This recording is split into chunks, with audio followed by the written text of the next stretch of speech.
¿Puede una persona que nunca haya tenido síntomas, que nunca haya sufrido de esta enfermedad, de repente tener un final trágico? De repente, ¿se Sí, puede? sí, pero mira qué pasa. Generalmente son personas que no es que no tenían condición, sino que simplemente no se evaluaban. Pasa con mucha frecuencia que alguien de 45 años y te dicen, él no sufría de nada, y realmente cuando lo investigamos, pero ¿cuándo fue la última vez que él se chequeó? No, él no se chequeaba porque él no sufría de nada.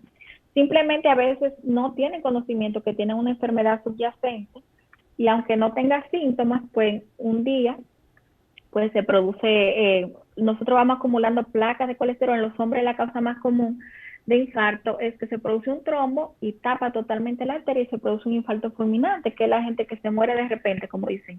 Se cayó ahí mismo, ¿verdad? Las mujeres, a diferencia de los hombres, hacen una enfermedad más paulatina porque es un tipo diferente de mecanismo del infarto de la mujer y del hombre, que es otra diferencia. Pero es lo que te digo, es muy extraño. Sí hay factores que no son estos que yo te mencioné, que son factores que se llaman no tradicionales, que son porque tienen particularidades específicas en tipos de colesterol que producen, pero son casos excepcionales. Generalmente estas personas que mueren y que supuestamente no sufrían de nada era porque no habían tenido una evaluación previamente. ¿Cuáles son los síntomas que uno debe tener pendiente para inmediatamente acudir al cardiólogo? Mira, inicialmente, como estamos en prevención, lo ideal es que una vez al año, si usted no sufre de nada, debe irse a chequear al cardiólogo para que le hagan esta evaluación de todos esos factores que te mencioné y recibir recomendaciones en base a ellos, ¿ok? Pero aparte de eso, si usted siente en algún momento, si es hombre, dolor de pecho que es opresivo, dígase apretado, como que se están haciendo presión con falta de aire, palpitaciones o que esa molestia se vaya al brazo izquierdo, aunque en algunas ocasiones, aunque es muy poco frecuente, puede ser al brazo derecho, es más común al brazo izquierdo. El dolor que se va a la mandíbula, que se va a la espalda, que te da dificultad para respirar, pues inmediatamente debe buscarse atención médica. Si es una mujer, los síntomas son mucho más variados. La mujer rara vez presenta dolor de pecho, a veces dice más bien que tiene falta de aire, porque recuérdate que mencioné que en la mujer el mecanismo por el cual se va tapando la arteria no es tan abrupta como en el hombre. En el hombre cuando le da un infarto, le da dolor de pecho, suda, se marea, a veces hasta vomita, dependiendo de la localización del infarto, o sea, es más aparatoso. En la mujer hay síntomas inespecíficos. Ella refiere como una penita en el pecho, o que hoy se siente más cansada, o que le falta el aire. Pero cualquier condición que sea diferente a lo que normalmente la mujer siente, lo ideal es que vaya a chequear. En el electrocardiograma, entonces, que se le hace en la evaluación del cardiólogo, pues podemos encontrar algunos hallazgos que nos hagan tomar medidas antes de que ocurra algo con esta mujer. Y si el electro está normal, pues se le hace una prueba de esfuerzo. El caso es valorar el riesgo y hacer lo que sea necesario para dar la atención en el momento preciso. Porque es bien sabido que las primeras horas después de un evento cardiovascular, dígase, las primeras horas de un infarto son determinantes. Ya después que ha pasado 2 días, pues ya te pueden destapar la arteria, igual su corazón va a quedar en malas condiciones. Doctora, una mujer embarazada que sufra de esta enfermedad, ¿cuál sería su cuadro clínico? Mira, algo que estamos viendo muy positivo en nuestro país es que las mujeres embarazadas ya se están evaluando. El embarazo es una condición fisiológica y por ende se considera que la mujer embarazada es sana. Pero ¿qué sucede cuando la mujer embarazada llega a un embarazo con 200 libras, que ya Uf. es hipertensa y no lo sabe, que es diabética y no lo sabe o tiene intolerancia a la glucosa? O sea, ya esa mujer tiene un riesgo cardiovascular elevado. Entonces, ¿cuáles síntomas va a presentar? Igual que cualquier otra paciente, puede sentir o dolor de pecho, o puede sentir cansancio extremo, puede sentir falta de aire, pero como te expliqué, ya gracias a Dios las embarazadas se están evaluando. Por ejemplo, cuando esas féminas están embarazadas y están sobrepeso, nosotros en el hospital, los ginecólogos la mandan al cardiólogo y se le hace su evaluación, se le hace electro, un ecocardiograma para asegurarnos de que no hay nada más aparte del cansancio propio del embarazo, las palpitaciones que produce, y darle un correcto seguimiento. Muchas veces se necesita tratarle la presión, y han habido casos que la mujer embarazada, por esos factores de riesgo que tiene y porque el embarazo en sí es como nosotros le decimos una máquina de hormonas, porque las hormonas están desorganizadas y este efecto hormonal también aumenta el riesgo de que se produzcan infartos. Entonces se pueden producir infartos en las embarazadas, por eso deben ser atendidas y evaluadas multidisciplinariamente. Eso quiere decir que la debe ver el ginecólogo y también debe ser evaluada por el cardiólogo. Empieza todo con la evaluación del ginecólogo, que le toma la presión y ve en esa paciente físicamente si está sobrepeso, si tiene el colesterol alto en los análisis que le hizo, inmediatamente la manda a que el cardiólogo también le dé seguimiento. Y así se logran menos complicaciones. ¿Cuál es la combinación más perjudicial con esta enfermedad?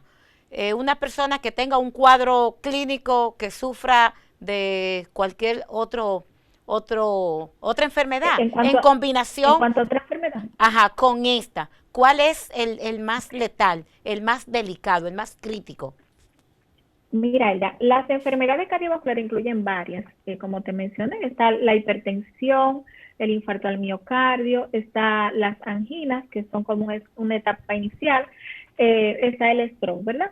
Entonces, todas estas van a tener factores de riesgo comunes. Generalmente, la diabetes es una enfermedad catastrófica, si vamos a hablar de alguna otra enfermedad como tú dices. ¿Por qué? Porque la diabetes por sí sola puede producir cambios en las arterias y cambios en los factores, estos que mencioné anteriormente, el óxido nítrico que dilata las arterias. Bueno, pues la diabetes produce reducción de la producción de óxido nítrico, aumento de la adhesión de colesterol a las arterias. Entonces la diabetes genera que una persona sea hipertensa, que los riñones se le afecten, que se le dañe la vista, que los vasos sanguíneos sean irregulares, y todo esto contribuye a que haya afectación de muchos órganos. Entonces, si hablamos de enfermedad terrible para combinar con hipertensión o cualquiera de estas otras, es la diabetes. Bueno, ya para finalizar, doctora, ¿cuál sería su mensaje a la ciudadanía? Mira, mi mensaje principal es que siempre tenemos que cuidarnos en el sentido no de decir solamente, sí, yo me voy a chequear, porque hay personas que van al médico, sí, pero entonces después las recomendaciones médicas la tiran en la cartera con la que fueron al hospital. Yo le digo, tú vienes a perder el tiempo, a gastar un dinero para nada, porque tú vienes a pagarme para que yo te dé mis conocimientos y después no los quieres usar. Esto quiere decir que si cuando fuiste a evaluarte, el médico te encontró que la presión está un poco alta, que el azúcar está un poco alta, las recomendaciones que te dieron, por favor llevarlas. Hay que comer más porciones de vegetales. Si no eres diabético, 2 porciones de fruta al día. Ya si eres diabético, solamente de merienda y en porciones según te lo haya indicado tu médico endocrinólogo o diabetólogo. Si estás sobrepeso o aunque no lo seas, hay que hacer ejercicio. 150 minutos a la semana de una actividad ligera, dígase caminar o correr, o si es vigorosa, dígase con pesa o bicicleta, por lo menos 75 a la semana, hasta que se logren esas metas. Si tienes la presión alta y te prescribieron medicamento, tómate la medicación. Si eres diabético, por favor, los azúcares, elimínalo de tu vida. Y aunque no lo sean, los azúcares deben ser lo mínimo dentro de los alimentos que consumes. Si fumas, por favor, ve a un centro de ayuda para que te ayuden al cese del tabaco, que también se puede. En resumen, cuidarnos, cuida tu corazón, porque el corazón es el centro de la vida, no solamente porque sea algo romántico, sino porque, como vemos, cuando tenemos alguna de estas condiciones, se van a afectar cualquier órgano de nuestro cuerpo. Doctora, sé que dije que era la última pregunta, pero producción... No te preocupes, las que tú quieras. Ajá, producción me acaba de pasar una pregunta, que es claro que le pregunte cómo es el cuadro de una persona con COVID adjunta con una enfermedad cardiovascular. Cardiovascular. Sí. Bueno, no se podía quedar COVID. Miren, realmente el COVID es una condición que para los médicos ha sido un reto, para todos los profesionales. ¿En qué sentido? Bueno, que ya probablemente todos saben que a pesar de que la enfermedad es respiratoria, la mortalidad de COVID es principalmente precisamente por tromboembolismo pulmonar. El tromboembolismo es una condición donde se produce un coágulo y que ese coágulo tapa las arterias. Si las arterias se tapan, no llega sangre a los tejidos y esos tejidos mueren, ¿verdad? Entonces, asimismo, en el sistema cardiovascular, el COVID puede producir miocardiopatías, eso quiere decir que el corazón se inflama y que se pone grande. Y esa persona, si hace una miocardiopatía y no es reversible, después puede quedar con falla cardíaca. Aparte de eso, puede inducir hipertensión arterial, que lo hemos visto en los pacientes post-COVID. Entonces, por eso, después que una persona ha pasado de un evento que le diagnosticaron COVID, fue tratado, ya está negativo, debe hacerse una evaluación cardiovascular, porque hay que ver cómo quedó el corazón. Incluso hay un seguimiento posterior a esos pacientes respiratorios para ver la condición en que quedaron sus pulmones, pero como estamos hablando del corazón, se le debe hacer un ecocardiograma para revisar que el corazón no se le haya inflamado en este contexto y que se le pueda dar la atención adecuada para tratar de que no sea irreversible. Doctora, ¿perjudica el uso de la mascarilla a una persona con enfermedad cardiovascular? Mira, realmente produce disminución en lo que es la entrada de oxígeno de forma adecuada, pero tenemos que adaptarnos porque es más riesgoso que una persona con un riesgo cardiovascular ya alto, dígase porque haya tenido un infarto, porque sea hipertenso o porque sea diabético, se contagie de COVID. Entonces, las medidas de seguridad, que son las que están establecidas y que se sabe que son las que bajan la probabilidad de que una persona se enferme, debemos utilizarla. Entonces, sí, debe usar la mascarilla. No hay un efecto que podamos decir que produce daño o aumenta, por ejemplo, la presión arterial.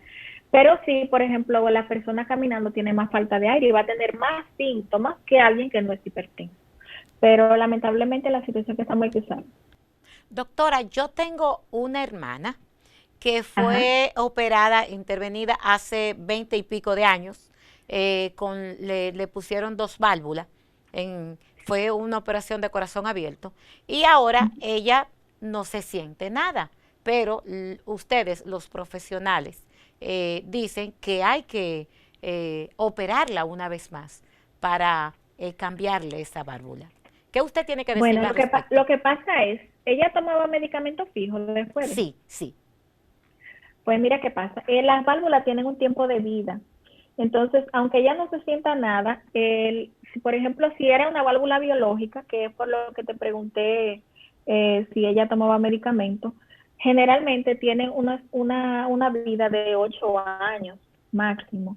Entonces, las que son mecánicas, que son las que requieren tratamiento con pastillas, que toman warfarina, pues generalmente a los 10 años tienen necesidad de cambio porque se produce daño. Es un mecanismo que abre y cierra todas las veces que el corazón late en el día. Entonces, ¿cómo se le da seguimiento a eso? Mediante los ecocardiogramas. En el ecocardiograma, el ecocardiografista mide las presiones que hay en la válvula cuando la sangre pasa. Entonces, si la válvula, por ejemplo, está disfuncionante, que así se llama, las cavidades del corazón se pueden ensanchar, se ponen grandes. Entonces, yo te diría que realmente si está bien evaluada, y le dicen que hay una disfunción en la válvula, si hay que cambiarla, pues lo requiere. Sí, no me cabe la menor duda. Porque si no, el corazón se va poniendo cada vez más grande y después su hermana va a pasar a ser de una paciente que tuvo un cambio valvular, pero con un corazón sano, a alguien que se le dañó el corazón por una enfermedad valvular. Que es diferente el contexto. Excelente. Le decía que no me cabe la menor duda que está bien evaluada porque la llevé al centro, al Hospital Metropolitano de Santiago, el HOMS, y ahí pues están indiscutiblemente los mejores. Doctora, agradecida, doctora Berenice Rojas, cardiólogo internista del staff de médicos del Hospital Metropolitano de Santiago. Gracias por acudir a nuestro llamado, gracias por nutrirnos de sus conocimientos y sus consejos. Un placer enorme ha sido compartir con ustedes, a la orden cuando lo deseen. Ahora vamos a una pausa comercial y al regreso más de nuestro contenido.